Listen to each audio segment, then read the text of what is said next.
মেয়েদের বাজেট আসলে আনলিমিটেড থাকে এটা কখনোই লিমিট থাকে না।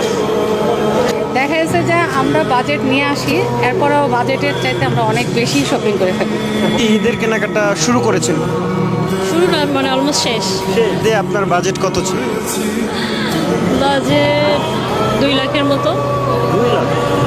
আপনার প্রায় দেড় লাখ টাকার উপরে। 1.5 লাখ টাকা। হ্যাঁ, আপনি নিজের জন্য কি কিনলেন? আমার জন্য আমি যদি বলি তো আমার জন্য আমি জামা কিনছি অনেকগুলি। আমার জামা এই প্রায় 75,000 টাকার মতো। জি এটা কি স্বাভাবিক প্রত্যেক ঈদেই থাকে? হ্যাঁ, প্রত্যেকে দেয়। ঈদের বাজেট তো হচ্ছে 20,000-এর মতো। এখন শুরু করতেছি, দেখি কততে কিনা যায় ড্রেস। ড্রেস যদি ভালো লাগে বাড়তেও পারে। এবারের ঈদে আপনার বাজেট কত ছিল? না, এখন তো তেমন বাজেট নেই, আপাতত যেটা পছন্দ হবে সেটাই কেনা হবে। 10,000 প্লাস প্লাস হবে। একটা কথা সেটা এক্সাক্ট বলা যাচ্ছে না।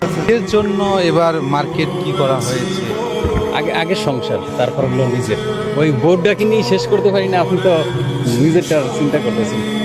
আমি তো নিজেরটা নিয়ে ভাবছি না, আগে ফ্যামিলিটা। আমারটা পরে নেব, আগে ফ্যামিলির জন্য সবার জন্য নেব।